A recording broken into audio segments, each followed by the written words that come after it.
Very good morning, dear students. Today we are going to discuss a special topic, income and expenditure account. Firstly, I want to talk to you. In the last video, you have already studied about the receipt and payment account. That was very important topic for you. In the receipt and payment account, I told you about the receipt and payment account. It is a same like as a cash book. There are two columns in the receipt column in the debit side and payment column in the credit side. And there are key concept of the receipt and payment account. All the receiving doesn't matter. The receiving are revenue nature. The receiving are capital nature and will be put in the receipt side. And same in the payment side. All the payment doesn't matter that payment are in respect of revenue expenditure, that payment in respect of capital expenditure, that all will be put in the credit side means payment side. ठीक है. और cash book में सबसे main point क्या था कि the transaction must be relate to the cash. If the transaction must be relate to the cash means if the cash inflow और outflow in form of cash that will be put in the receipt and payment account. ठीक है. तो ये last का concern था. आज उसी total receiving में से, उसी टोटल पेमेंट में से कुछ ऐसे आइटम को हमें सेलेक्ट करके रखना है, कुछ ऐसे यूनिट को सेलेक्ट करके रखना है ताकि हमें इनकम एंड एक्सपेंडिचर अकाउंट बनाने में हमारी जो है हेल्प हो जाए. चलिए देखिए, इनकम एंड एक्सपेंडिचर के अकाउंट के बारे में बात करेंगे. तो income and expenditure account same like as a profit and loss account. And if I am talking about profit and loss account, it relates to the nominal account. And rule of nominal account is all the expenses will be debit and all the income will be credit.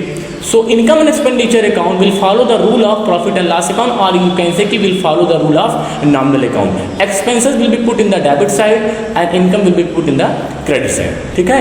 All the expenses will be put in the debit side, but listen carefully कि expenses must be relate to the particular year.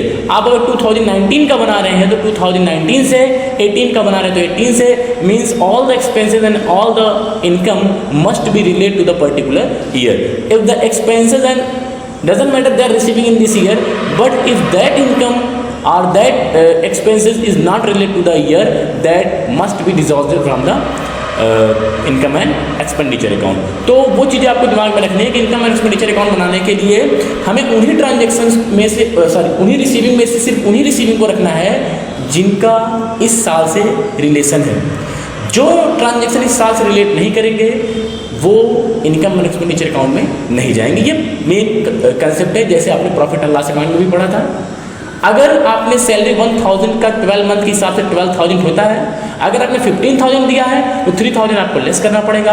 और अगर आपने 10,000 ही दिया है तो 2,000 आपको outstanding salary के नाम पे ऐड करना पड़ेगा. Means income and expenditure account is prepared for the particular period. ठीक है. At the end of year, and that all the item of the income and expenditure account must be relate to the particular year. जिस साल से आप बना रहे हैं ये उसी साल से रिलेट करेगा. बाकी पिछले ईयर से या नेक्स्ट ईयर के इनकम से इस साल के इनकम एंड एक्सपेंडिचर अकाउंट को कोई मतलब नहीं. You can see on your screen, income and expenditure account is prepared at the end of year. I already told you कि हमेशा साल के अंत में ही बनता है. Accounting period to matching the revenue receipt with revenue expenses. There are two main point is given: revenue receipt and revenue expenses. Student, can you tell me about revenue receipt? Can you tell me about revenue expenditure? In class 11th, I already told you revenue receipt means all the receiving which we can expect in every year. जिसकी उम्मीद आप हर साल कर सकते हैं. यहाँ पे अगर मैं बात कर लूँ क्या हो सकता है, कोई एक एग्जांपल, तो सबसे पहला एग्जांपल यहाँ पे सब्सक्रिप्शन आएगा, चंदा. Because member have to pay yearly monthly subscription to the NGO. ठीक है. Because NGOs depend on the member. If they deny for the subscription, अगर सब्सक्रिप्शन नहीं देते हैं तो फिर एनजीओ चलेगा कैसे. तो हम एक दो सब्सक्रिप्शन जो चंदे का पैसा उसकी उम्मीद तो हम एक साल कर सकते हैं. और भी ऐसे आइटम है जो रेवेन्यू नेचर के होंगे जो अभी आगे जो है आप पढ़ेंगे. रेवेन्यू रिसीप्ट तो हो गई एक एग्जांपल. रेवेन्यू एक्सपेंडिचर क्या हो सकते हैं? रेवेन्यू एक्सपेंडिचर भी बहुत है. किसी भी फेवर में रेवेन्यू एक्सपेंडिचर, चाहे वो जो है किसी चीज़ का पेमेंट हो, चाहे वो सैलरी हो या किसी को हॉनोरेरियम वगैरह देना हो, इनकी भी उम्मीद आप हर साल कर सकते हैं. आगे की वीडियोज़ में भी डिस्कस होगा. ठीक है. अब बात यह है कि जो कैश आपको मिला, स्टूडेंट, जो कैश आपको मिला है उस कैश में से आपको थोड़ा ध्यान देना है कि किस किस फॉर्म में वो कैश होगा. ये देखिए, हमने यहाँ पे जो कैश आपको मिला है वो उस कैश में रेवेन्यू एक्सपेंडिचर भी होगा, कैपिटल एक्सपेंडिचर भी होगा. सॉरी रेवेन्यू रिसिप्ट भी होगा, कैपिटल रिसिप्ट भी होगा। अब ये सर कैपिटल रिसिप्ट क्या होती है? अब आपने अगर फर्नीचर को सेल आउट कर दिया और फर्नीचर को सेल आउट करने से जो पैसा आपको मिला है that will not be treated as a revenue expenditure, it is a capital expenditure, that's why it will not be put in the income and expenditure account. ठीक है, तो ये कैश से मतलब नहीं है। ऐसा नहीं कि बस आपको कैश मिल गया, कैश मिल जाएगा तो रिसीप्ट एंड पेमेंट अकाउंट में जाएगा, लेकिन कैश का मिलना ये सिर्फ इनकम एंड एक्सपेंडिचर अकाउंट को ट्रीट नहीं करता। इनकम एंड एक्सपेंडिचर अकाउंट में वही कैश जाएगा जो इस पर्टिकुलर ईयर से रिलेट कर रहा है, फर्स्ट एंड सेकेंड वो रेवेन्यू नेचर का होना चाहिए। ठीक है, इसके बाद आप देख सकते हैं सपोज दैट हमने 4 मंथ का ले लिया है, अप्रैल मई जून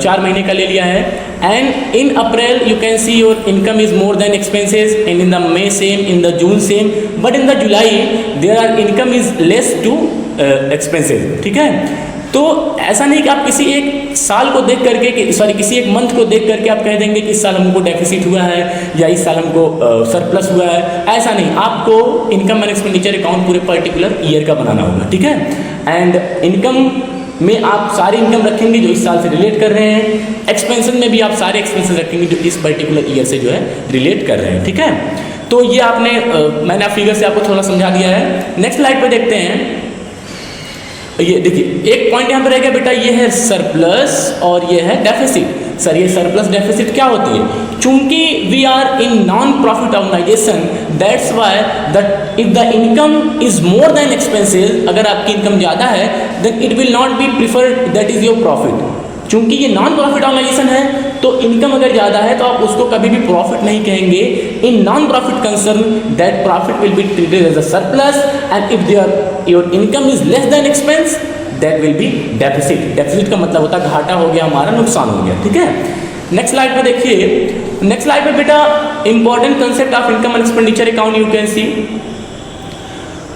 फर्स्ट है revenue expenses, it is prepared following accrual basis concept. सबसे पहले यही तो डिस्कस कर लेते हैं एक्यूरेल बेसिस कंसेप्ट क्या होता है। Who can tell me accrual basis concept? According to accrual basis concept the transactions are recorded in the books of account doesn't matter they are received और नॉट। मीन्स आपको दो basis मैंने पढ़ाया था, एक कैश बेसिस पढ़ाया था, एक एक्यूरेल बेसिस पढ़ाया था। हम जो फॉलो करने जा रहे हैं वो एक्यूरेल बेसिस पे फॉलो करने जा रहे हैं। ठीक है, जैसे अगर आपने सैलरी का 1000 का 12 मंथ के हिसाब से 12,000 का आपको देना था, बट अगर आपने 9,000 ही दिया तो एक्चुअल पेमेंट तो 9,000 हुआ। अगर आप कैश बेसिस में होते तो आप 9,000 को ही कंसिडर करते, लेकिन यहाँ पे 3,000 ऐड आउटस्टैंडिंग एक्सपेंस के नाम से या आउटस्टैंडिंग सैलरी के नाम से आपको ऐड करके दिखाना पड़ेगा। That is called accrual basis concept. Means the expenses and income relate to the year that must be record in the income and expenditure account, doesn't matter they are paid और doesn't matter they are received और not. ठीक है, तो ये चीज़ आपको एक्यूरेल basis concept कहता है। Revenue expenditure means in the income and expenditure account we are record only revenue type. यहाँ पर रेवेन्यू एक्सपेंसेस रिकॉर्ड होंगे। रेवेन्यू एक्सपेंसेस मतलब हर साल आप सैलरी क्या दे रहे हो, वेजेस क्या दे रहे हो, पर्टिकुलर का रेंट कितना दे रहे हो, अदर कितने एक्सपेंसेस हो सकते हैं आपके। ठीक है, तो वो सारे जो है रेवेन्यू एक्सपेंडिचर कहे जाएंगे। सेम एज रेवेन्यू इनकम में कि आपको जो मेंबर हैं वो कितना पेमेंट कर रहे हैं। ठीक है, क्योंकि एक एनजीओ में कई मेंबर होते हैं तो ये हर साल आपको क्या करते हैं, हर साल आपको चंदा देते हैं। ऐसे ही बाकी अगर आपने मंदिर बनवा रखी है, कोई दान पेटी रखी है यहाँ पे, तो इस दान पेटी में जो है लोग चंदा भी डालते हैं, सॉरी दान भी डालते हैं। इस दान में ज़रूरी नहीं है कि जो वो मेंबर हो वो कॉमन पब्लिक भी हो सकती है। तो ऐसे इनकम जिनकी उम्मीद आप हर साल कर सकते हैं वो आपका रेवेन्यू रिसीप्ट जो है या रेवेन्यू इनकम मानी जाएगी। आगे चल करके आप पूरा डीप में देखेंगे। Non cash expenditure it will also be record in the particular income and expenditure account. Income and expenditure account में नॉन कैश एक्सपेंडिचर भी जो है रिकॉर्ड किए जाते हैं। अब ये नॉन कैश एक्सपेंडिचर में आपको सबसे पहला एग्जांपल अगर 11th के हिसाब से मैं कनेक्ट करूँ तो आप कहेंगे सर सबसे पहला एग्जांपल, तो इसका सबसे बड़ा एग्जांपल जो हमारी समझ में आता है वो आपका है डेप्रिसिएशन। ठीक है, थोड़ा सा स्टेक है पेन चलने में। तो डेप्रिसिएशन जो है वो आपका नॉन कैश एक्सपेंडिचर है। The machinery, the furniture, the fixed assets which are using in the non for profit organisation that are depreciate year to year. ठीक है, और वो डेप्रिसिएशन वो पूरा असेट्स तो नहीं जाएगा, पर वो डेप्रिसिएशन जो है that is recurring in nature, that machinery that particular part of the assets are depreciate year to year, that's why depreciation will also be put in the expense side of the income and expenditure account. इसके बाद हम बात कर रहे हैं capital expenditure की। Capital expenditure will never be record in the books of account. Capital expenditure means purchase of land, purchase of building, purchase of machinery, purchase of any fixed assets. आपने कोई भी लैंड, बिल्डिंग, मशीनरी सब purchase किया, वैसे machinery तो यहाँ पे नहीं है, फिर भी आपने कंप्यूटर परचेज कर लिया, तो the expenses which are respect in the for the purchasing of fixed assets that will not be recorded in the income and expenditure account, because income and expenditure account is record only revenue nature transaction, that may be revenue receipt, that may be capital receipt. इसके बाद capital receipt, तो capital receipt भी आपका नहीं record किया जाएगा, तो हम यहाँ पे 2 पे कट कर दे रहे हैं कि आपको ना तो रेवेन्यू ना तो कैपिटल एक्सपेंडिचर रिकॉर्ड करना है, ना तो कैपिटल रिसीप्ट रिकॉर्ड करना है। कैपिटल रिसीप्ट के एग्जांपल की बात करो तो कैपिटल रिसीप्ट में आपका जो है आपने सेल आउट कर दिया फर्नीचर को जो बहुत पुराना हो चुका था, तो फर्नीचर को सेल करना आपका बिजनेस तो था नहीं, that's why it is a capital receipt and it will not be put in the income and expenditure account. अब स्टूडेंट जब आप बैलेंस शीट बनाएंगे तो नेक्स्ट आप आगे की स्लाइड में पढ़ेंगे बैलेंस शीट। तो बैलेंस शीट के लिए आपको क्या करना है कि ये जो हमने इंपॉर्टेंट रखा, देखो क्या एनपीओ में कैपिटल जैसा वर्ड होना चाहिए? सर नहीं होना चाहिए, क्योंकि यहाँ पे कोई ओनर है ही नहीं। They are called member, they are not the owner of the particular NGO. तो अगर उनका जो है खुद का नहीं है वो, तो उनका कैपिटल नहीं बनेगा, बल्कि उनके द्वारा जो दिया गया पैसा है वो कैपिटल फंड के नाम से बैलेंस शीट के लाइबिलिटीज में कैपिटल फंड के नाम से दिखेगा, और उसी कैपिटल फंड में जो आपका सरप्लस आया होगा वो ऐड हो जाएगा, और जो डेफिसिट आया होगा वो लेस हो जाएगा। ये सरप्लस डेफिसिट कहाँ से आता है? सर ये सरप्लस और डेफिसिट आता है इनकम एंड एक्सपेंडिचर अकाउंट से, दैट विल बी ऐड और that will B subtract by the capital fund. But in the balance sheet जो कैपिटल फंड होता है, उस कैपिटल फंड को आप कैपिटल फंड भी कहते हैं, जनरल फंड भी कहते हैं, और ये एक मैं अलग से आपके लिए काफ़ी खोज करके लाया हूँ, इसको कॉर्पस फंड भी कहते हैं। सीए वगैरह के एग्जाम में ये चीज़ें जो हैं पूछी जाती हैं 1 मार्क्स में कि जनरल फंड को और क्या कह सकते हैं, तो कॉर्पस फंड अगर एग्जाम्पल रहेगा तो वहाँ पे आप जो है टिक कर देंगे, ठीक है। नेक्स्ट स्लाइड में देखिए, इनकम एंड एक्सपेंडिचर अकाउंट हमने सारा फॉर्मूला बना रखा है। इन द डेबिट साइड में कितने एक्सपेंसेस हो सकते हैं? सॉरी, डेबिट साइड में कितने एक्सपेंसेस हो सकते हैं आप बताइए। चलिए देखिए बेटा, मैं आपको बताता हूँ कि बेटा पहली बात कंज्यूमेबल गुड्स। सपोज दैट अगर आप फ्री में टूर्नामेंट करवाते हैं तो उसमें बॉल कितना यूज हो रहा है, बैट कितना यूज हो रहा है, स्पोर्ट्स मटेरियल कितने यूज हो रहे हैं, तो वो consumable goods during the year. Honorarium के बारे में पहले बताया, 1 टाइम पेमेंट किसी को आपने किया है, सैलरी, वेजेस, कुछ रिपेयर वगैरह करवा रखा है। Expense paid on specific show. Expense paid on specific show का मतलब अगर आपने कोई शो करवाया है, उसमें टेंट वेंट लगवा करके कुछ काम करवाया है, तो उस पर्टिकुलर शो के लिए भी आपने जो खर्चा किया है that is also in the put in the expense side, ठीक। इसके बाद इंटरटेनमेंट एक्सपेंस। इंटरटेनमेंट एक्सपेंस का मतलब हो सकता है आपने अनाथालय खोल रखा हो तो वहाँ पे जो टीवी वगैरह लगा रखा हो, कुछ भी हो सकता है। प्रिंटिंग एंड स्टेशनरी का एक्सपेंस, न्यूज़पेपर, हर पर डे न्यूज़पेपर आता है। पोस्टेज का, upkeep of lawns. Upkeep of lawns का मतलब अगर आपके यहाँ ग्राउंड वगैरह है और काफ़ी बड़ी जगह है तो उसकी रख रखाव के लिए 2-3 लेबर रखा हुआ है, या किसी भी तरीके से अगर आप उसकी ग्रासिंग वगैरह करवाते हैं तो वो चीज़ जो है यहाँ पे इनकम एक्सपेंडिचर अकाउंट में रखी जाएगी। रेंट अगर आप कुछ दे रहे हैं, म्यूनिसिपल टैक्स है, इंश्योरेंस है, loss on sale of assets है।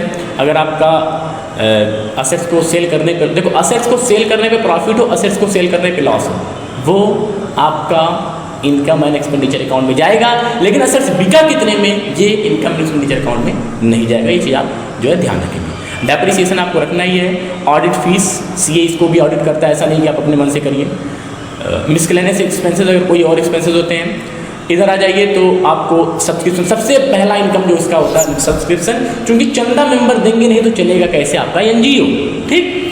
Grant receipt. ग्रांट रिसीप्ट मतलब कभी भी गवर्नमेंट की तरफ से ग्रांट आता है, तो जो गवर्नमेंट की तरफ से ग्रांट आता है या किसी भी अथॉरिटी की तरफ से जो ग्रांट आता है, तो उस ग्रांट में कभी कभी ये जनरल बोला, कभी कभी स्पेसिफिक बोला रहता है। अगर वो जनरल पर्पज से है तो वो आपका इनकम एंड एक्सपेंडिचर अकाउंट में रखा जाएगा, क्योंकि इसकी उम्मीद आप हर साल कर सकते हैं। कुछ ना कुछ दान का पैसा, कुछ ना कुछ ग्रांट का पैसा जो है गवर्नमेंट से या अदर पार्टी से आता रहता है।